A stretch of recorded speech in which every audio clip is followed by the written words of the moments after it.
Hello, everyone. Thank you so much for joining today's webinar, Beyond NDEAM, Building Inclusive Workplaces Year-Round. This conversation is especially meaningful as we recognize Disability Pride Month, a time dedicated to honoring the experiences, identities, and contributions of professionals with disabilities, while also advocating for visibility and true inclusion. While National Disability Employment Awareness Month is each October, it highlights the importance of inclusive hiring. Today's conversation is about going beyond a single month. We'll explore how to build accessible, empowering workplaces year-round, places where employees of all abilities are supported, celebrated, and given spaces to thrive. We're honored to welcome our amazing group of panelists with lived experiences and professional expertise in accessibility and disability inclusion. They'll share powerful stories and practical strategies for fostering inclusive environments that not only welcome employees with disabilities, but also actively remove barriers and elevate their voices. My name is Brittany. My pronouns are she, her, and hers, and I'm the Learning Development Specialist at Career Circle, where skills go to work. I have Black hair. I'm wearing wide-brimmed glasses and gold earrings. And I just want to let you all know I'm so excited to be here today. We're currently recording this webinar to ensure accessibility for all participants. If you'd like to enable closed captioning, you're gonna want to click on the More button in the bottom right of your screen, then select Captions, and then Show Captions. Whether you're a job seeker looking for inspiration and tools to navigate the workspace, or an employer, a talent acquisition specialist, an HR leader eager to build more inclusive and accessible systems, today's conversation is just for you. You'll leave with firsthand insights and concrete actions to create a culture where disability inclusion is not a box to check, but a core value. Without further ado, I'd love to introduce our fantastic and amazing panelists.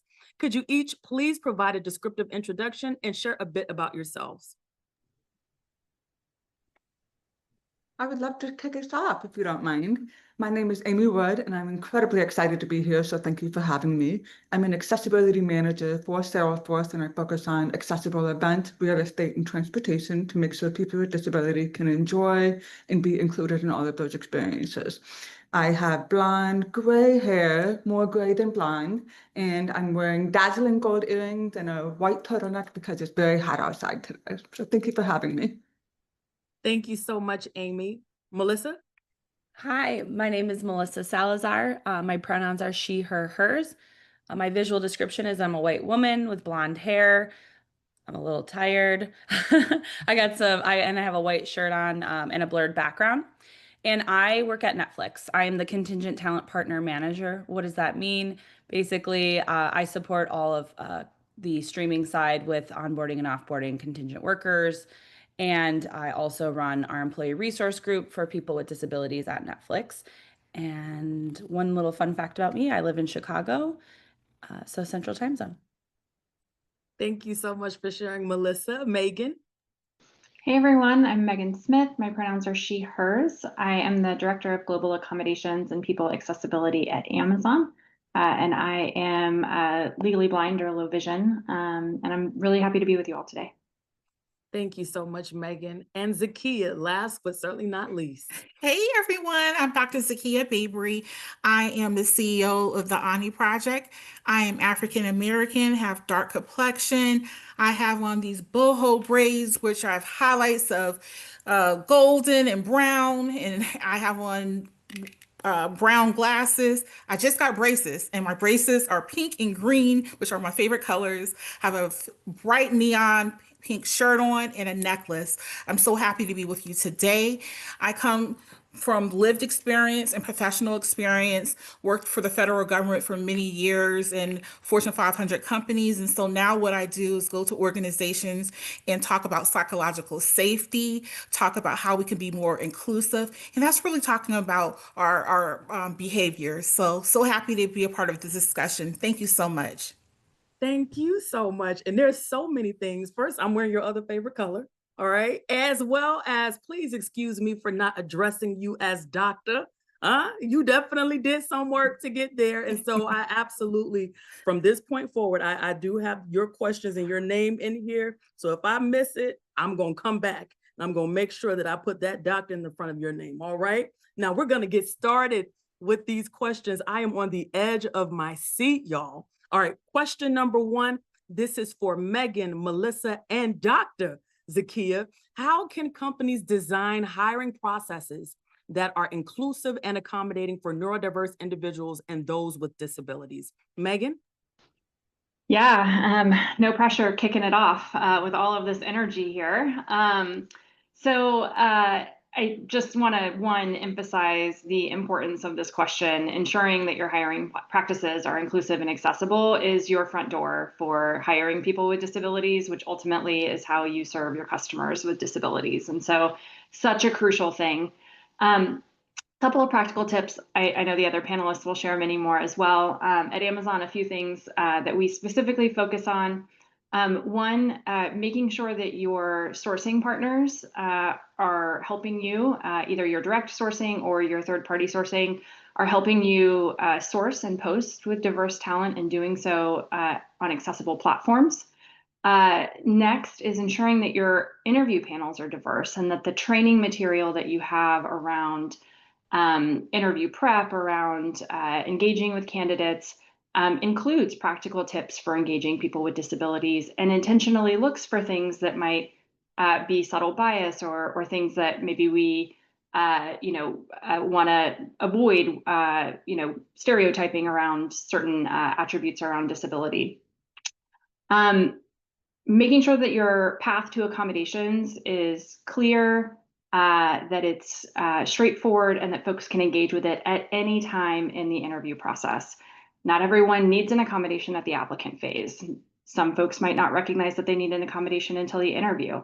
And so the more that you're doing to describe what's going to happen, how it's going to happen, and the ways that folks can engage with you to get an accommodation allows that to be an open and ongoing support option for folks. A couple of examples of those accommodations. You could stagger or adjust interview formats, give extra break or extra time for assessments, really just asking the person, what are the tools or resources that you need to engage in this interview? Just, again, keeping that an open conversation. Within your interview environment, whether that's digital or physical, making sure that it's accessible, that you've got the space. If someone does need an additional break, do they have a place to go that respects kind of sensory inputs and allows them the space that they need to maybe prepare or handle their accommodation needs. And then kind of rounding out that interview life cycle, accommodations and accessibility doesn't stop at the job offer. There's an entire pre-hire and post-hire experience where we want to make sure that those accommodations are able to follow the candidate through each stage. And then again, keeping that conversation open. The things that I needed during an interview may not be the same things that I need on day one.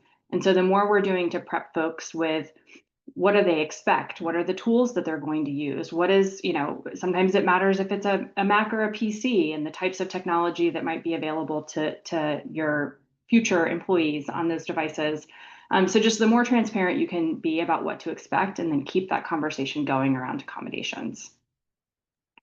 Wow. And you opened saying, I'm going to be going first. Okay, mic drop. Melissa, you were going to say? A tough act to follow. No. Yes. That was a great explanation, Megan. Something I love talking about. Well, first, I'm neurodivergent. I have ADHD, and I talk a lot about it at work because it comes up all the time. But one thing about disability is every person, no matter what stage of their life, at some point will experience a disability. Like we will all be disabled in some way, shape, or form. So there's apparent and non-apparent disabilities. And accessibility is innovation. So when you think about, designing programs at your company, whether it's your benefits package, the way your offices are set up, your hiring process, that benefits everyone because at some point someone's going to need an accommodation. And a lot of times when you bring on benefits that are tailored towards ensuring that your employees can do the best work of their lives while they're on assignment or while they're employed through your company, it's only going to benefit the company, right? It's only going to make it a better environment and enhance the company culture.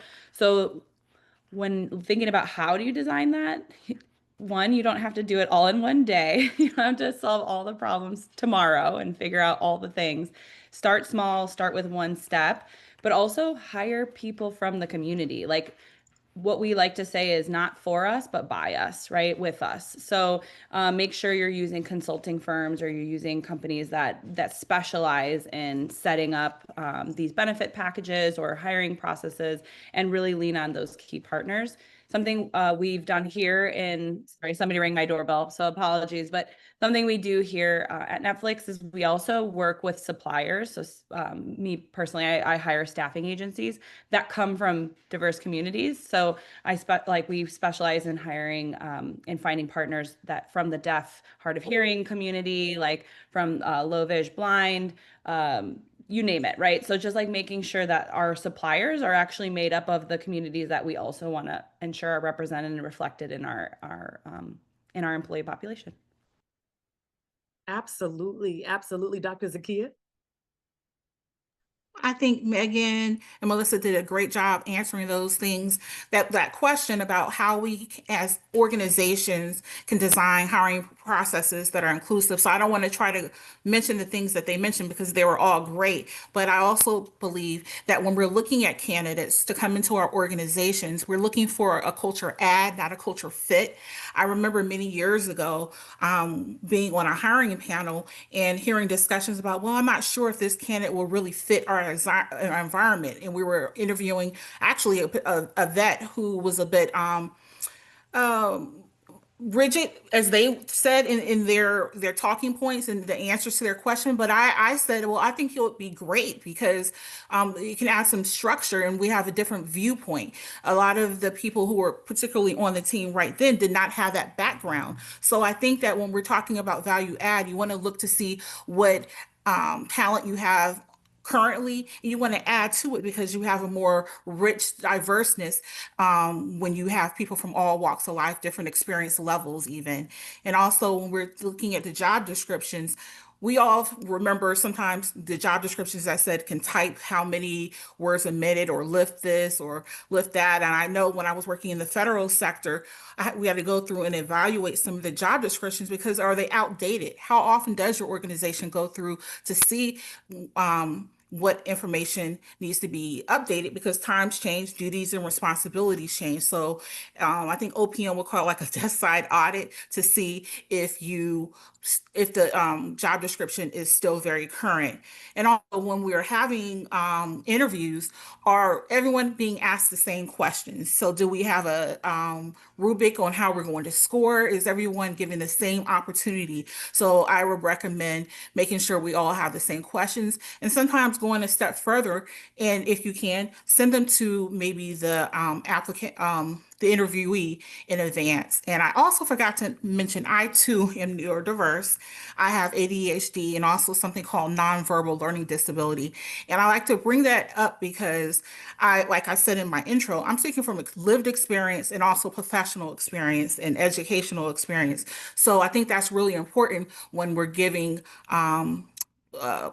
trainings because you can talk from different lens and people can relate. Storytelling, I believe, really is a catalyst for change. So leaders, middle managers, if you're listening to this, be vulnerable, share some of your lived experience because you never know who that's really going to resonate with. And lastly, I will say, and I think this part was mentioned, I just wanted to give some examples about partnering with various organizations. You have disability and you have a lot of different organizations out there in which you can partner with in your organization when you're having our E or G panel, or if you're having a special emphasis program, or just various activities, you can have them. One in particular for when you're doing reasonable accommodations. Oh gosh, it just slipped my tongue. Oh, oh my goodness. I'm sorry, I cannot remember. But you go on this website and you can put any disability you have, and it tells you particular job accommodations that you might need for that particular disability, whether it's you might need a sound machine, maybe time off from work. A lot of people think that reasonable accommodations will cost the organizations money. That's not necessarily true. JAN, that's what it is, jan.org. Jan.org is a wonderful tool that you can use. And I'm going to end it right there for the question. Thank you. I love that. Let me just say, I saw when Melissa was talking about her identity, how your face sparked up. So it's so wonderful that you all feel safe in this space to disclose and to be able to share. And it's also amazing to be able to watch those that share an identity, how you all get excited about being able to learn more about each other. That's so amazing. And so thank you so much for letting me know that this is a place that you feel comfortable to do that. And as well, you're showing individuals in the audience. I was seeing some comments that were coming in about, fear surrounding disclosure. And so you all are living what you all are saying. Kudos and snaps to you on that. So the next question I have for Amy and for Megan: what practical steps can organizations take to ensure accessibility in both physical workplaces as well as remote work environments? Absolutely. I'd love to kick us off with this question. Practical steps. It starts with listening and learning. So if you really want to build a more inclusive workspace, you want to engage directly with the disability community. We say nothing about us without us. We shouldn't be creating any experiences or any environment without taking the direct feedback from people with disabilities. It's our lived experience that will help you navigate and shape those experiences. And then for the practical steps, we always say, don't boil the ocean, start small. Don't feel like you have to do it all at once. It can be really overwhelming if you're looking at the whole scope of accessibility. But when you're starting small, you can identify little areas that you can start and review for barriers, review for feedback. You can start with auditing your physical spaces, or you can even update your digital platform for accessibility. But don't just start there, you can also think big. If you make accessibility a part of your core values, then you can help create the decision-making from the top down. I think we all know that leadership matters. When leadership models that inclusive behavior and they create those safe spaces for that kind of dialogue, it really sets the tone. Then you can train your employees and your people leaders so that they understand what disability inclusion looks like, so that they can create a safe space for people to request accommodation, that they're using inclusive language, that they're not using outdated language or problematic language. And then also employee resource groups are really powerful. They build community, they advocate for change, and they help drive progress from within. At Salesforce, we have Ability Force. We have many ERGs, and Ability Force is the one that people with disabilities and allies belong to. And so we've been able to create meaningful change across Salesforce. And so all of that information that I just shared, the key is to be intentional. And inclusion should be embedded in everything that you do, not an afterthought. People with disabilities know when an accommodation is a last-minute add-on or hastily added after everything has already been built. So when you're starting with inclusion from the very beginning, you'll be able to be more intentional with accessibility. And I just want to close out with a quick business case on why accessibility is really important. Companies that prioritize disability inclusion, they see higher revenue. A study found 28% increase over 4 years in revenue. And here's why. If you're hiring people with disabilities, you're tapping into a very skilled, overlooked talent pool. And then employees with disabilities tend to stay longer. That reduces turnover costs and training costs. And people with disabilities, they're scrappy. We are going to look for solutions. We bring fresh perspective that drive innovation and better products. So inclusion is the right thing to do, but it's also smart business. Absolutely. And Amy, that was such insight what you just said. I know I don't have the statistic in front of me, but I want to say that it's like 7% of individuals within the workforce, 7% of individuals that have a disability actually disclose that they have a disability. Oftentimes, they do not self-ID. And so they are accommodating themselves. They're finding ways to do the work in innovative ways. And so that comment about being scrappy, now I'm going to have to do my research again to be able to give you that percentage. But I want to say it's less than 10% of individuals that have a disability actually disclose. So just giving credence to what you've already mentioned. Megan? Yeah, we say +1 a lot at Amazon. I would just say +1 to Amy and reinforce that accessibility is intentional. It will not happen by accident. Extending on a couple of the really great points that Amy made, I think a lot of companies, maybe those that are earlier in their journey, and kind of this disability inclusion conversation, maybe a good place to start is defining the bar for accessibility. There's certainly likely relevant standards for you, whether it's physical spaces or digital spaces or mobile. But as Amy said, working backwards, as we say, or listening to your customer and understanding how to interpret and apply those standards in a way that's meaningful. It's not a checklist. And so how do you take that and really understand what accessibility looks like in your work environment? And then setting that bar so that you have a benchmark, a goal to hit. And the teams that are either building or buying products that are used by your employees know what they're striving for, what questions to ask, what right looks like.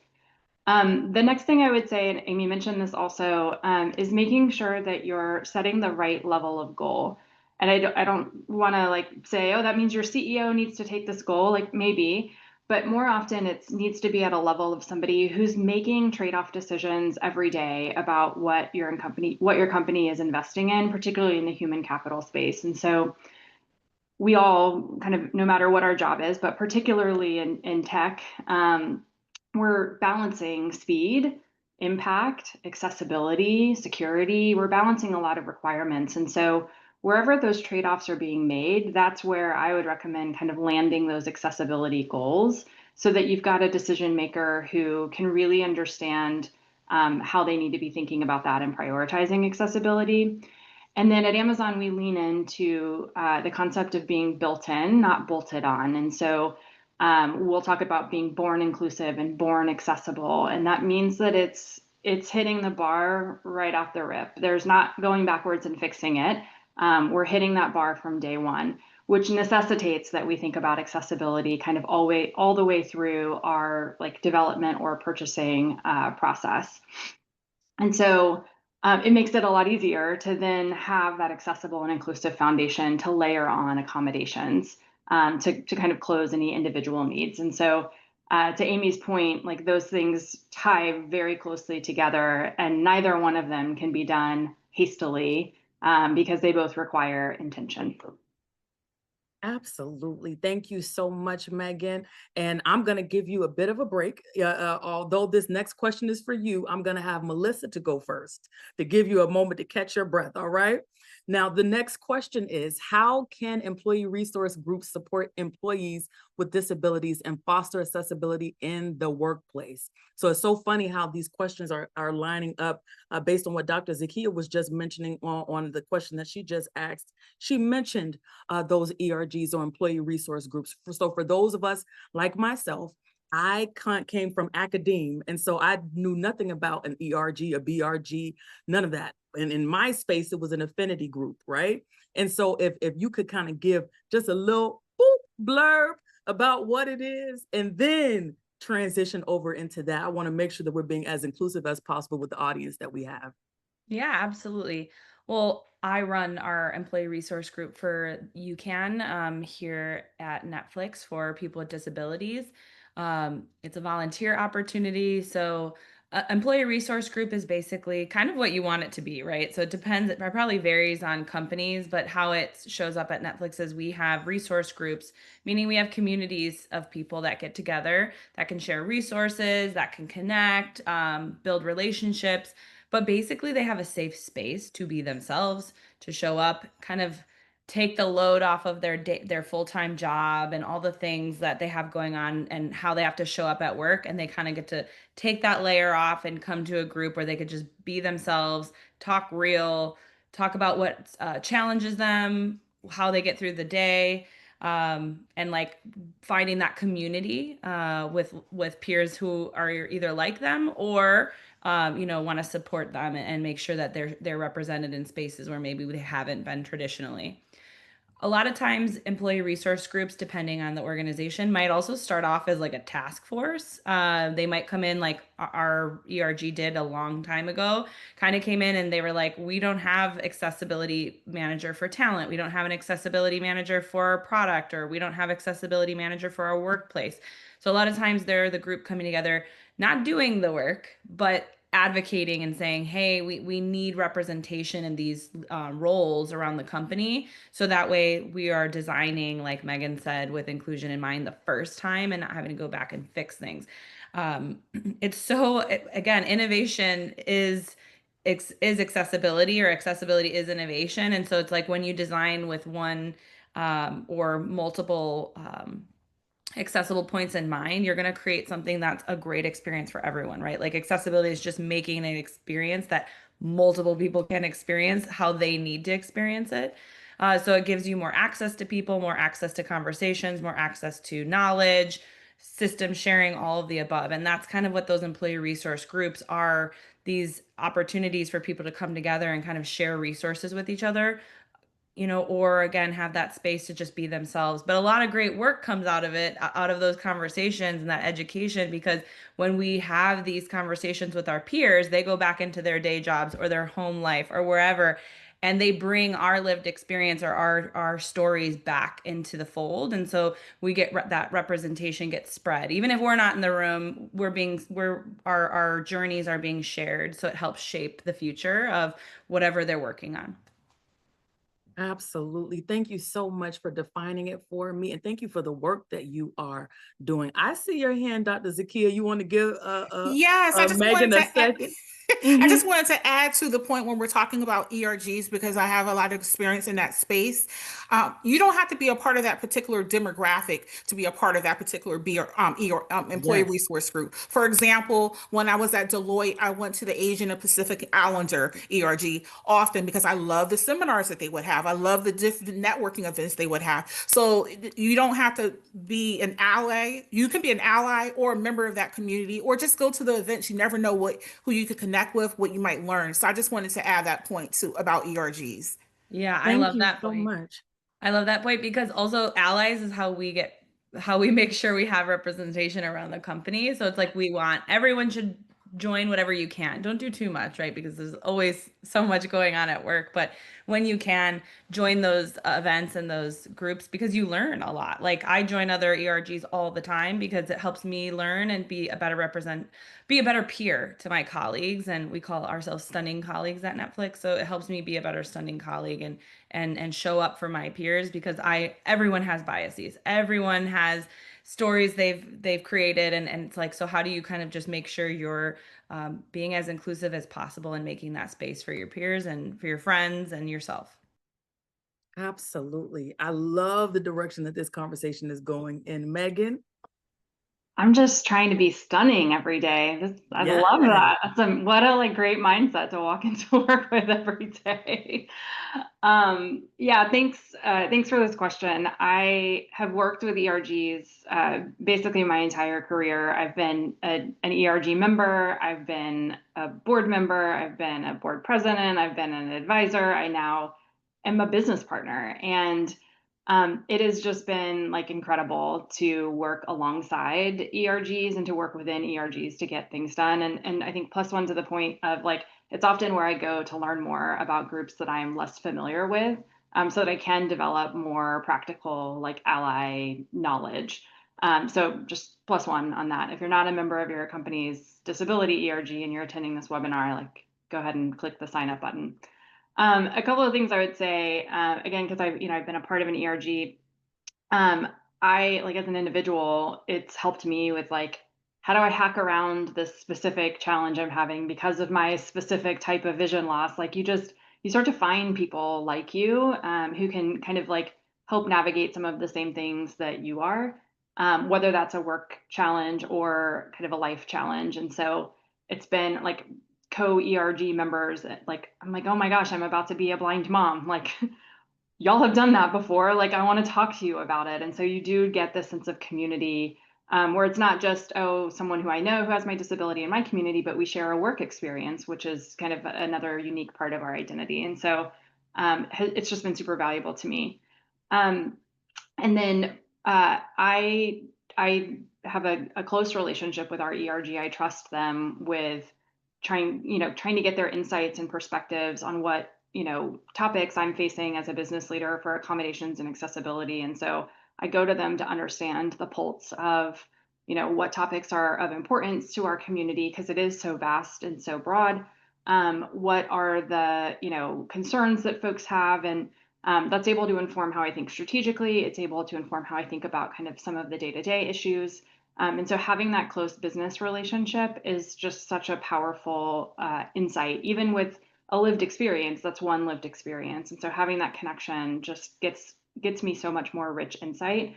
And so I would just end by saying I encourage you to think about your role or your partnership with ERG, either as a member or as a business partner, as a strategic relationship to advance accessibility and inclusion.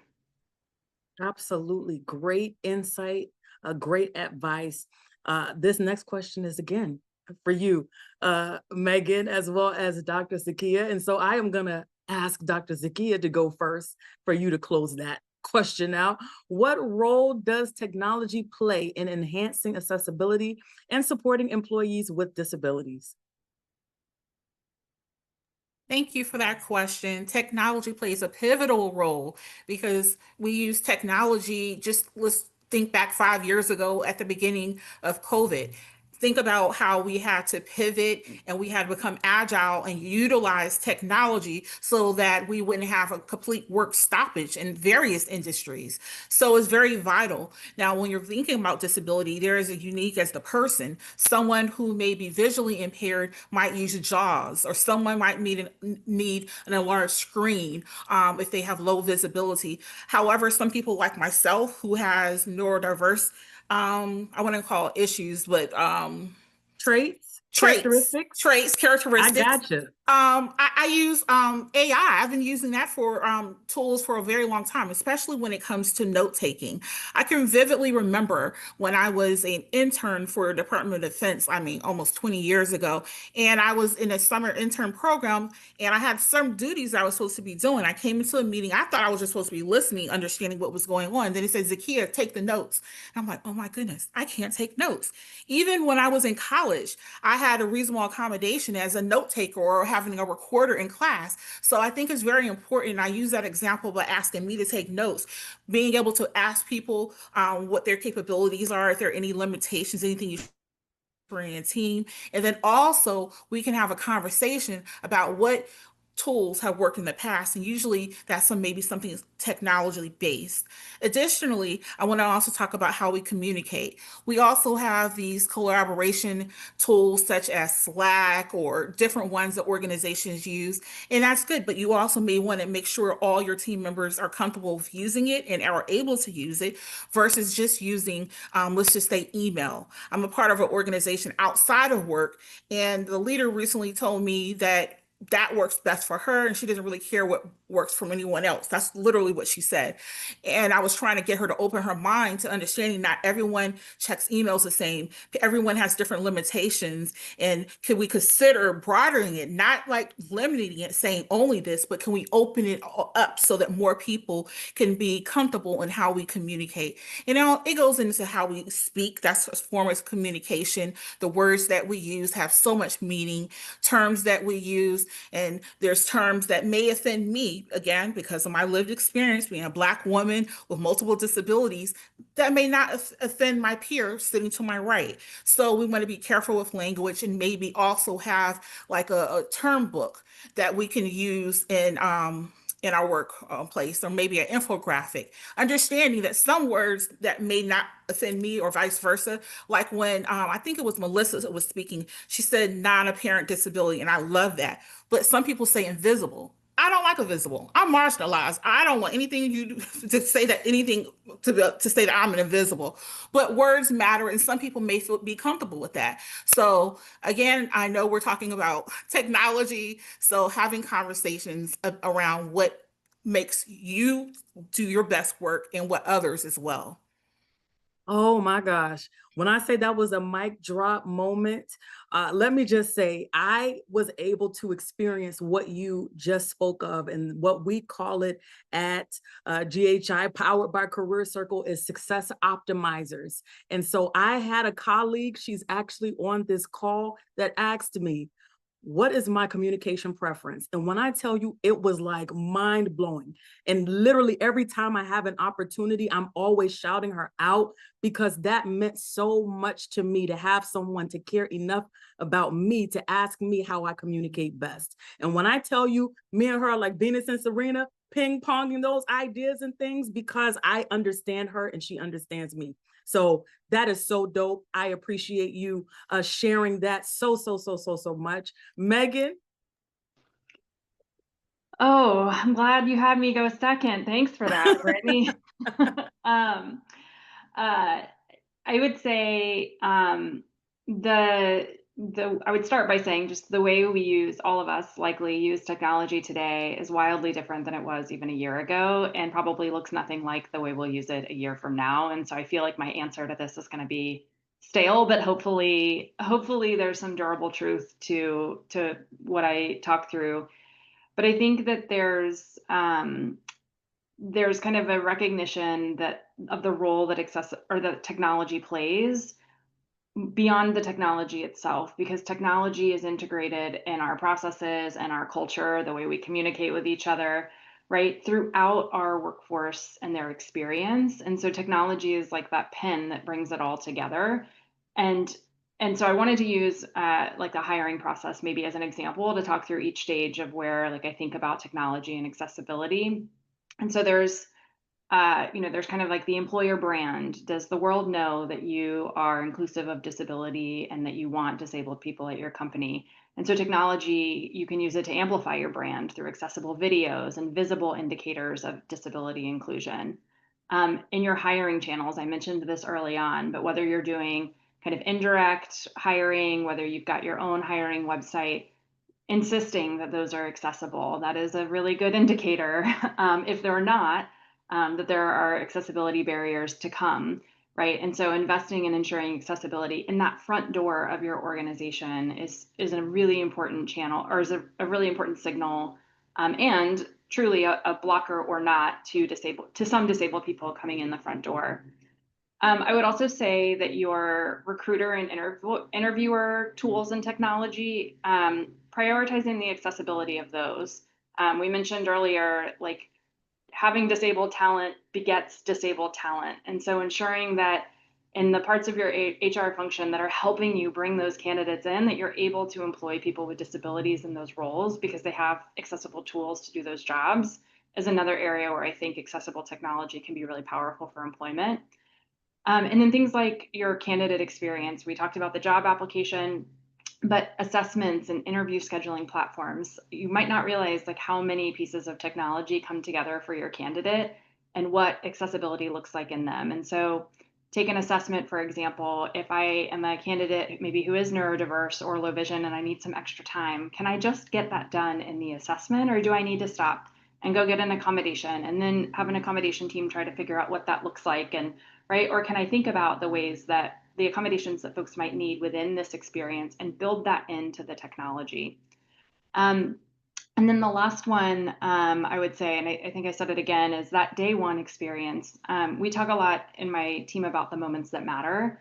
And that day one, if you can't quite figure out how to get that JAWS license that you need to be able to work, or if your sign language interpreter is not ready to go, or if someone hasn't talked to you about your communication style and you're getting, tons of emails that are not quite like right for you, right? Whatever that looks like, that day one experience is a really key moment that sets the tone where even if you don't get it perfect, knowing that you're open to having the conversation and improving it along the way versus assuming that it's going to work or not even thinking about or applying that intention to that day one experience and what inclusion looks like in it.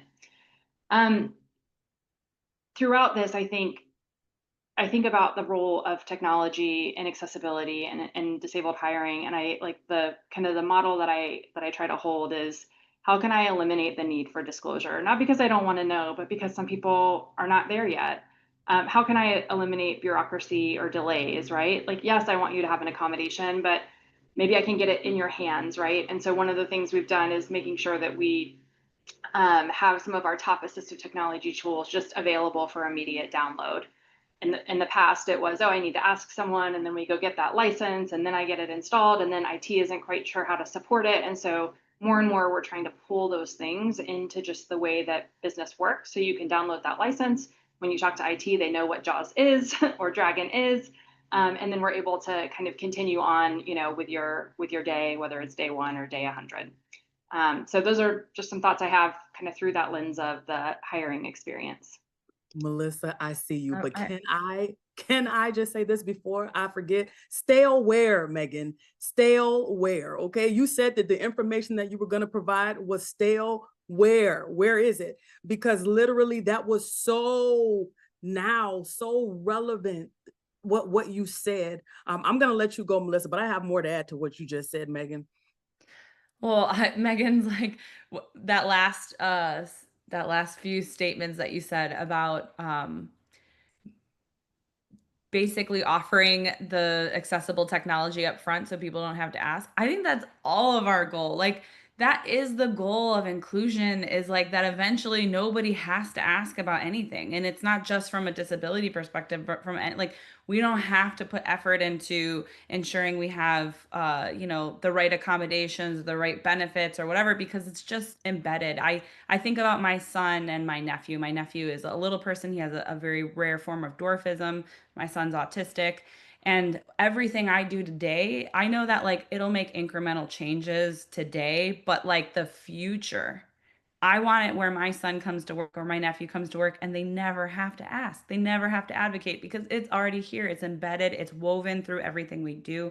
And so that's the one thing I was like, yes, Megan, I Yes. love that, because we shouldn't have to ask it. Like one thing about being disabled is like we take on a burden of having to advocate for ourselves and advocate in new spaces and educate and do all those things. And we're doing it now. We're doing this work today so that the future us, the future versions and the generations don't have to. So I Absolutely. love that, Megan. Thank you. Let a collective snap for what has been said, because that's exactly what I was going to go on, and I felt like I might go a little further, and it may cause you to lose the tangent you wanted to go on. But literally, I feel that when we're looking at accessibility, it's addressing a gap.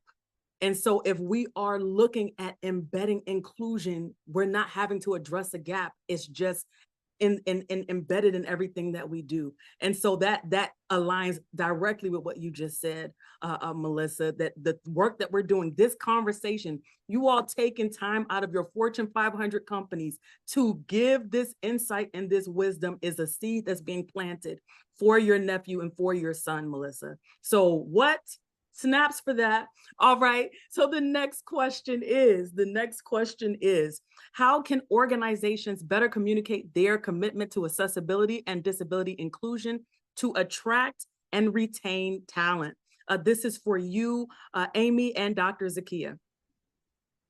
Yes. If a company wants to show that they are really serious about accessibility and disability inclusion, they need to focus on how they communicate that, both internally and externally. Externally, that means being loud and clear about your commitment. So call out accessibility on your careers page, in job postings, and across social media. Be specific. Talk about accommodations, assistive technology, and any accessible features in your office. This will get the attention of people with disabilities, knowing, hey, this company cares. I feel safe applying here. You can also talk about your hiring practices. Let people know that you're actively recruiting, hiring, and promoting disabled talent. You can share these goals, you can share data and progress wherever you can. I know right now is kind of a tricky time with DEI, and a lot of companies are pulling back from that, but if you double down in your commitment to disability inclusion, people will hear that. People will be attracted to your company. They will want to apply for those jobs. And you can also share stories from real employees with disabilities that work for your company. You can create a video or a spotlight, maybe even on LinkedIn. It really helps candidates imagine themselves at your company. We just filmed a video a couple of weeks ago for Salesforce. I was in the video. I'm very excited. I can't wait for it to come out. Yes, we did hair and makeup. It was amazing. But it was such an amazing experience to be able to sit there and share my story. I am deaf. I've been deaf since I was 5 months old, and I've had to navigate a hearing world that was not built for me.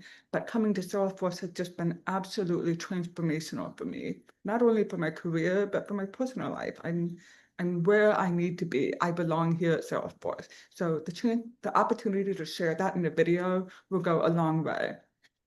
And then I will say externally, partner up with disability-focused organization. It's a really great way to broaden your reach, and it shows that you're genuinely engaged with the community. You're not just talking the talk, you're walking the walk. And then internally, the work matters just as much. You want to create accessible channels of communication so that everyone can stay informed and involved. You can even offer disability inclusion training, not just once, but as an ongoing practice. Disability inclusion means disability awareness, disability etiquette, inclusive language, and maybe even the history of disability. And one of the most important things about disability awareness is that we always are trying to teach people accessibility is not a one-size-fits-all solution. And I am deaf, I shared that. I don't know sign language, but I have gone to so many places where they said, we have a sign language interpreter for you. They're over here, and I don't know a lick of sign language. Maybe I know my name or something. But so that was wasted resources and funding that I didn't need. What I need is lip reading and closed captioning. So that helps me communicate the best that I can. So, and I think Dr. Zakia said this earlier, what one person with a disability may need, someone else may not need that. And that goes a long way in disability awareness, so that we're building these environments that really do work for as many people as possible. And then lastly, I'll just say support or launch employee resource groups. I know we've all been talking about that. They really are important. They give a voice to people with disabilities, and it gives them a voice in shaping the company culture. So at the end of the day, inclusion isn't just about what you say, it's about what you do and how you lead with intention, and you're following through with those promises. Absolutely. Thank you so much. That so many snaps for what you've just said. You just took us down this journey of so much insight and things. I think that is so important for those organizations that are wanting to show what their values are, to put that out there, being connected outside of putting a post up in, this month or the month of October shows that you're going beyond performative.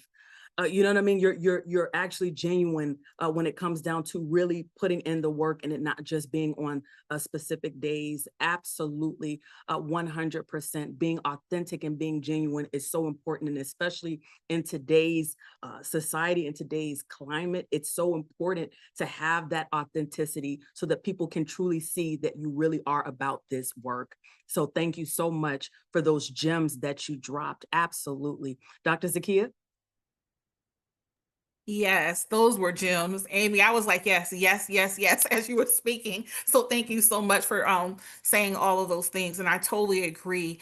Sometimes people have good intentions, but it does not necessarily translate well to the other person. So simply asking the person, that goes back to what we've all been saying. When you're having discussions or planning sessions, have people on your panel that represents your workforce and the community, so that you can get some of those ideas that you may not simply just don't know. Textbooks don't teach you everything, right? So we're gonna have to ask the person who's directly impacted by certain things.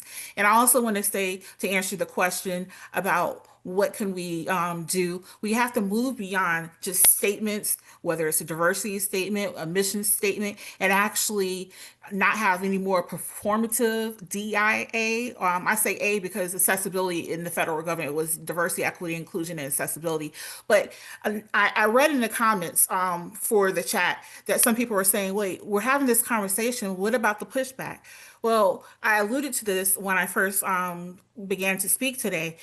It's about behaviors. So we can call it whatever you want. If you don't want to call it diversity and inclusion, belonging, leadership traits, it's still, we're talking about the action. That's the bottom line. So it doesn't matter that some organizations are pushing back on DEIA. Cool, got it. But we're still going to be doing the work. We still want to make sure that we exceed the bottom line within your organization. We still want to make sure that people feel like they can belong there. We still want to make sure your retention, right? Because if people leave, it costs, it's almost 3 times much to bring them back in, hire. You have to recruit, interview, hire them. So the people that while you have them, you want to make sure they're engaged and they are productive where they're in your organization. So we're not going to call it diversity and inclusion. We're going to talk about engagement in leadership, let's call it that, right?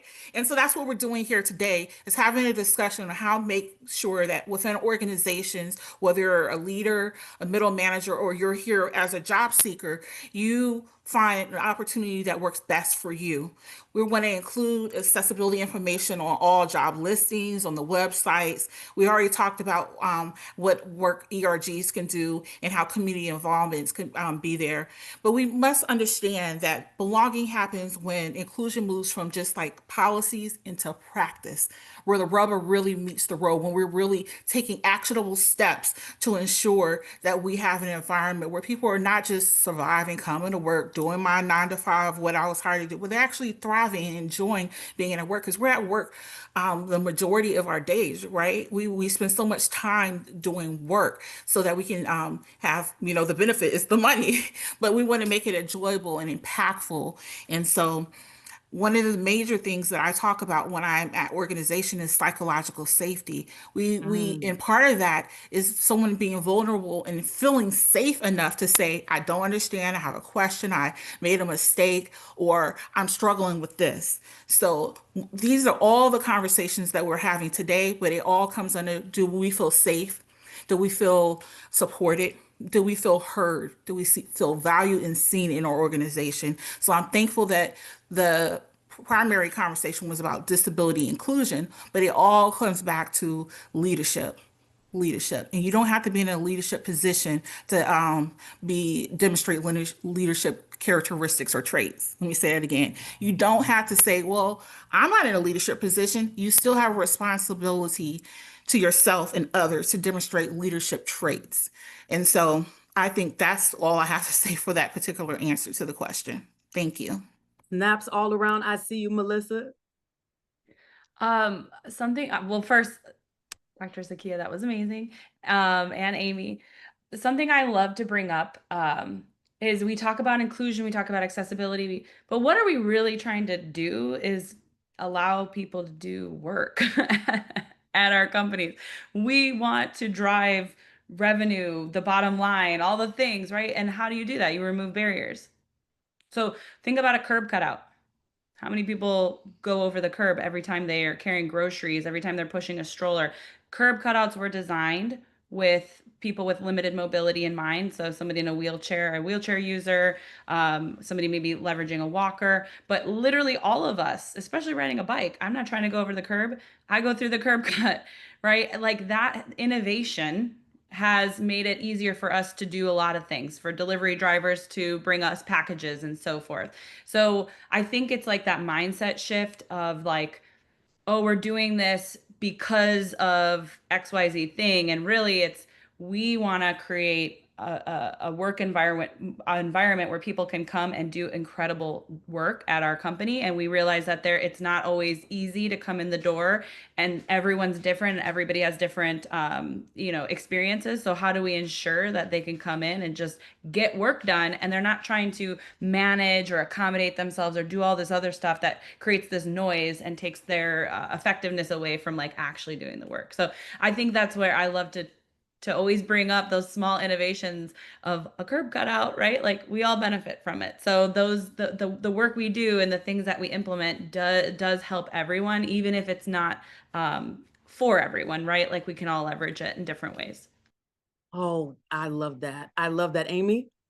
Yes, I just wanted to add on quickly to Melissa's point. The curb cut culture is an amazing example of how it works for a broad group of people. We had a huge event last year called Dreamforce, 40,000 people coming in from all over the world.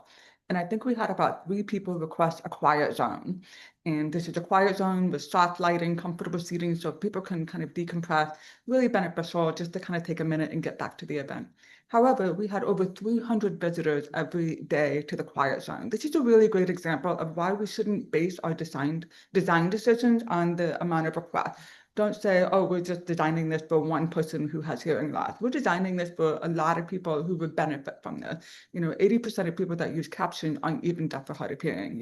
If English isn't your first language, or if you you're a visual learner or something like that, that goes to the curb cut culture. And back to the quiet zone thing, having 300 people come to the quiet room, just decompress, it allowed them to get back to the event and buy more products, spend more money, network with their peer. So there's just a really lot of benefit to embedding it into the design, like Melissa said. So just wanted to add that in there. Just a little, we're just going to sprinkle a little greatness on it, just a little bit. Now, let me just say, I am about to throw out the script, and let me tell you why, because y'all have already been doing it. And these gems that you all are pushing, we need more of. We're at the 5-minute mark, y'all. And so we got 2 questions. Instead of me assigning it, I want you all to give me your 30-second best quick pitch on it, okay? The question is, how can leaders effectively advocate for accessibility and disability inclusion within their organizations? And what advice would you offer to organizations beginning their journey toward greater accessibility and inclusion? A quick drop the mic and go ahead. I see you, Amy, and then Melissa. Yes, I would just say, don't wait, just get started. You don't need the perfect plan. Start documenting it now. If you're noticing any gaps in accessibility along with potential solutions, just start documenting it. It doesn't need to have a polished introduction, summary, or conclusion. Just get started. It's about progress, not perfection. That's it. Thank you so much, Amy. Melissa? Go to your team. Literally go ask them, what barriers or what things are not working for you today? Write that down and then work on it as a team. Then as a team, you could take it back out and share it with other teams and inspire it that way. You don't have to start at the top. You can literally start where you're at with the team you have surrounding you, and also hire disabled people on your team. Absolutely. Thank you so much, Melissa. I see you, Megan. Yeah, +1 to each of those. I would say shift left, which is like a product development concept where you go as early as possible. There are decisions being made at your company every single day that can be accessible or inaccessible, that can be inclusive or uninclusive. And so find out where those decisions are being made, what decisions are coming up, and how can we make them in a way that starts with accessibility instead of waiting for that audit that tells us, whoops, we're 6 months behind, right? And so you might have a lot of legacy stuff that you need to go back and deal with. What Amy said, what Melissa said, but every day there's opportunities to make decisions about what your future looks like. Start there. Y'all. Oh, Dr. Zakia. +1 to every one of those points. And I say start now, start today. When you get off of this call, make a list of things that really resonated with you, and then think about who or how you can start today and implement micro steps, because change management takes time. I've been doing, anyone who's worked in change, it takes time, and it takes time for people to adjust to it. But start today, take a micro step on changing the culture. OMG, y'all. Listen, when I tell you this was organic, okay, everyone that said something was not assigned to that question. This is who we have had the benefit of being able to glean from, okay? I'm giving you all a virtual standing ovation, all right? What amazing.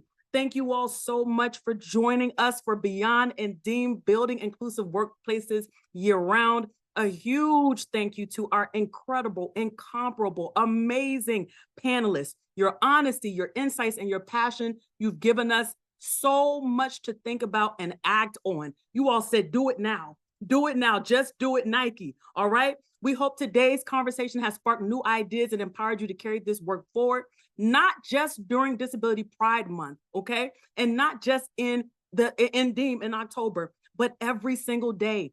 Building inclusive workplaces isn't a one-time effort, y'all. It's an ongoing commitment to listening, to learning, and creating spaces where all employees can thrive. So as we're wrapping up, and I'm at my last minute, I want you all to take a few moments to complete our post-webinar survey. This is going to be so incredibly insightful for us to continue to do innovative webinars like this that are going to empower and motivate you all moving forward. Follow us on social media, as well as mark your calendar and register for our next webinar in honor of National Disability Employment Awareness Month. We're going to be doing Inclusive by Design, Building Workplaces for All Abilities. Y'all don't want to miss this. All right. We'll also be sharing today's recording of the webinar along with the transcript and any resources that were mentioned in that same follow-up email. Again, we want to thank you so much for committing to building accessible, empowering, and inclusive spaces year-round. Take care, and we look forward to seeing you all at our next webinar. Thank you so much, everyone. Thank you, thank you, thank you.